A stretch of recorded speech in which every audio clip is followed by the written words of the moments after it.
Okay, let's dive in. We're unpacking a strategic playbook today. And the topic is extremely timely. It's all about the current reality of selling a home in the 2026 market.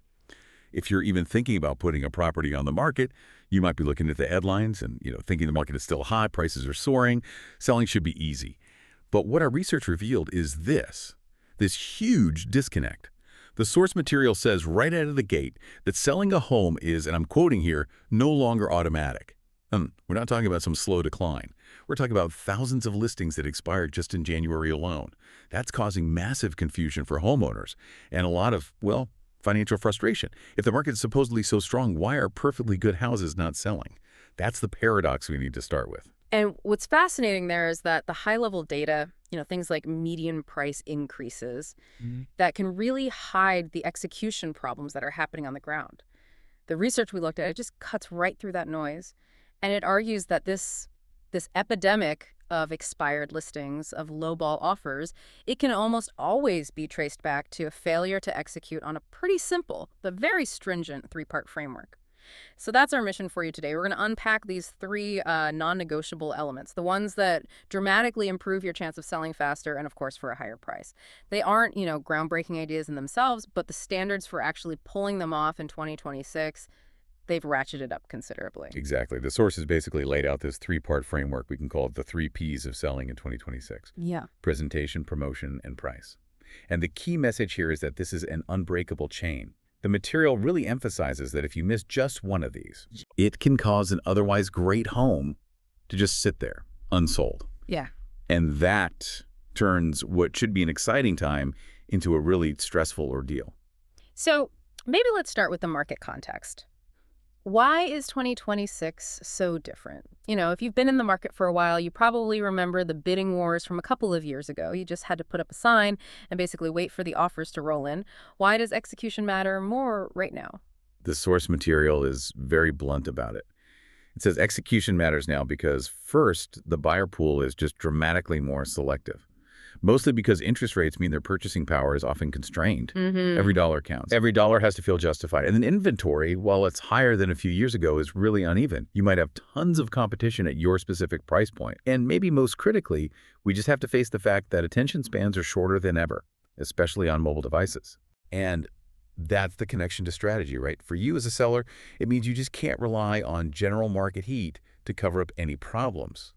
The small details, what the playbook calls the leverage points, they just affect the outcome so much more now. I mean, if a buyer's already sensitive about their monthly payment because of rates, they are going to nitpick every single flaw in your listing.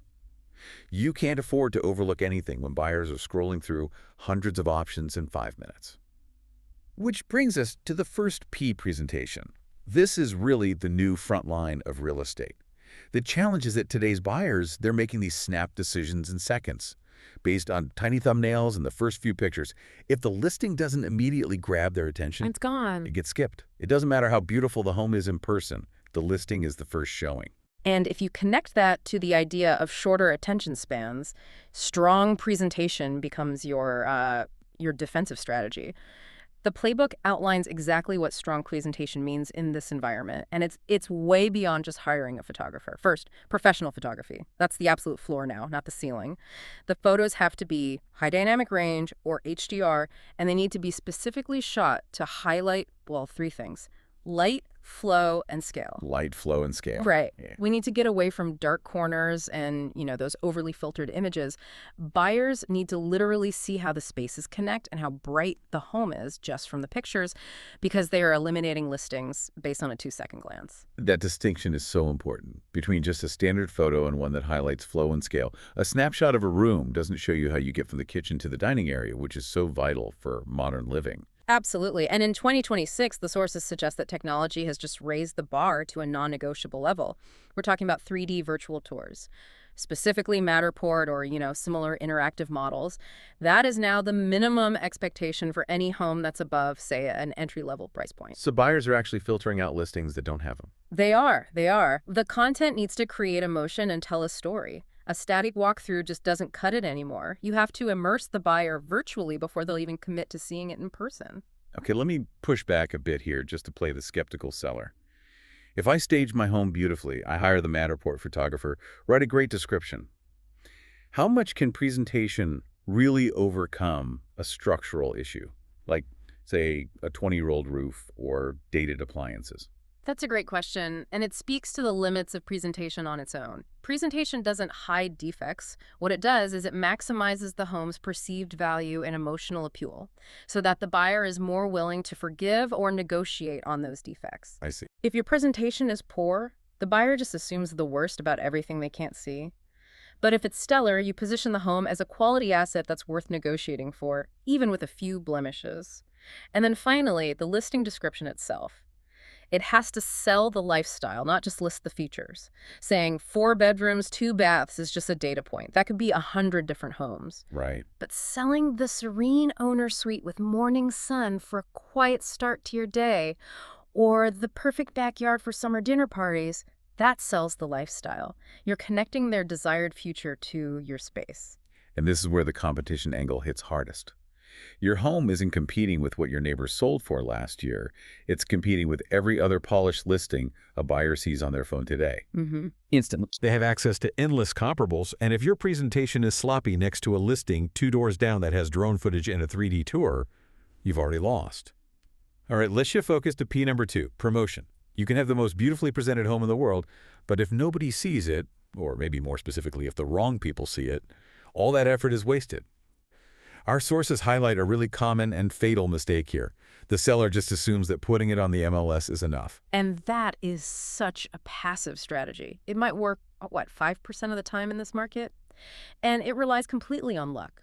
The 2026 market, it demands an active, aggressive launch. The research defines the most important window as the first 7 to 10 days. That period is absolutely critical for building the momentum that dictates the entire sale. And you only get one shot at it. A strong launch plan involves a detailed execution schedule. It's something a lot of standard agents miss. First, you need a coordinated go-live strategy, not just a quiet upload late on a Friday night. This often means pre-marketing to targeted agents maybe 48 hours before the official MLS launch, creating buzz so you have showings lined up immediately. That timing piece is fascinating. We always hear about the first weekend being important, but you're saying the groundwork has to start even earlier. Precisely. The research shows the optimal launch time is often midweek. Think Wednesday or Thursday afternoon. Why that? Well, because the algorithms on the big search portals, they give preference to new listings. So if you launch when buyer traffic peaks, which is usually Thursday night and a Friday morning, you maximize your visibility in that critical first wave. Second, you need targeted exposure, aimed at the right buyers. We're not just relying on Zillow here. We're using digital ads to target demographics who've searched for homes with your specific features in the last few months. So you're aiming for quality, engaged views, not just a bunch of random clicks. Exactly. And the third element is that the whole goal of this aggressive promotion is to create urgency and to create it early, because that's when interest is at its absolute highest. Buyers need to feel that sense of immediacy, of scarcity, to make them act before that first week is over. And without that plan, the consequence is, well, it's financial toxicity, it's stagnation. Tell us why stagnation, even for just a few weeks, is so damaging today. Because the internet never forgets. Once a listing sits past that initial 10-day window, buyers start asking, what's wrong with it? If you're a buyer, you can easily see the listing history. You see it's been sitting for 35 days. Your immediate thought is it's either overpriced or it has a fatal flaw. This is how a problem listing is born. And once that happens, the seller is inevitably forced into price reductions that are reactive, not strategic. You're just reacting to market rejection. And that price cut is a very visible sign of distress. It really is. Which it brings us to P3. Price. Yeah. This is always the most sensitive topic for a homeowner. It involves putting a dollar figure on what is often their largest asset, something they're emotionally connected to. And our sources are crystal clear here. They deliver a hard truth. Pricing is not based on what the seller hopes to get. Or what their neighbor got last year. Exactly. That's absolutely right. The market always wins. It doesn't care about your personal attachment or how much you spent on renovations. And if we connect this back to buyer affordability being constrained, price is determined entirely by what today's buyers are willing to pay. Factoring in current inventory, interest rates, and the direct competition they see online, your feeling about the home's value, while important to you, it's irrelevant to the market. The market is the final judge. That distinction between emotional value and market reality, that has to be the toughest hurdle for sellers. So many sellers make the mistake of overpricing at the start, thinking, oh, we can always drop the price later. What does the data say about that strategy? The data is merciless. Overpricing by even 5% is a critical mistake in this 2026 environment. What's really fascinating is how the source details the consequences. These homes don't just sell for a little less, they face this cascade of issues that cost them way more in the end. First, they miss that critical early promotion window because they're priced outside the search filters of serious buyers. Second, they sit longer, which we already know creates that stigma. Third, they start attracting bargain hunters instead of serious, qualified buyers. And here's the most frustrating irony. Studies show that homes that were overpriced and then had to be reduced often end up selling for less than they would have if they were priced right from day one. Wow. You end up sacrificing both time and money. Okay, so let's say a seller has perfectly executed P1 presentation and P2 promotion. How do they know if the price is truly wrong versus just getting a few bad lowball offers? Is there a metric for that? Yes, and this is the metric everyone needs to internalize. The sources say you have to track your showings to offer ratio in that first 10 days. If you've staged the house beautifully, you've promoted it aggressively, and you get, say, 20 quality showings but 0 serious offers. The price is wrong. The price is wrong, Yeah. period. That data just eliminates any guesswork. The correct strategy isn't about setting the lowest price. It's about positioning the home as an irresistible value proposition from the very beginning. So it sounds like correct pricing from day one positions the home as a highly desirable commodity Yes. instead of a problem listing that needs constant corrections and just signals desperation. Exactly. A property that is correctly priced, perfectly presented, and aggressively promoted, it controls the narrative. It forces the buyer to act quickly, to act competitively. And that's precisely what you as a seller need in this climate. And that really brings us to the synthesis of this playbook. We've broken down the 3 Ps: presentation, promotion, and price.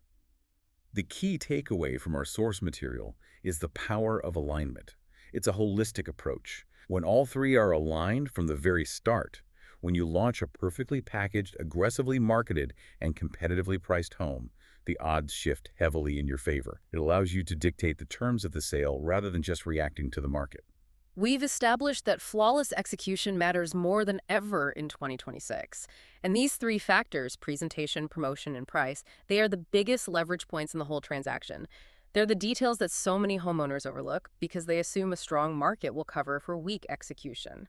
But that assumption is exactly what leads to those thousands of expired listings we talked about at the beginning. The gap between market perception and seller reality is only bridged by mastering these 3 Ps. So this deep dive, it really gives you the exact framework you need to understand the mechanics of selling successfully in this very specific market. It's a roadmap for moving from confusion and frustration to clear strategic success. So as you think about this playbook, let me leave you with one final thought based on what we've seen in the sources. If presentation, promotion, and price are truly the non-negotiable success factors in 2026, what's the one small detail in your current approach, or the one you're planning to take, that could be the single point of failure, the thing that causes your entire listing to expire? Is it resisting that 3D tour? Is it planning to launch quietly on a Sunday night? Or is it that emotional resistance to a market-based price? It's time to critically review that one potential weak link before you make any big decisions. A truly provocative question to end on. If you're thinking of selling, go check your Matterport strategy. Thanks for joining us for the deep dive. Catch you next time.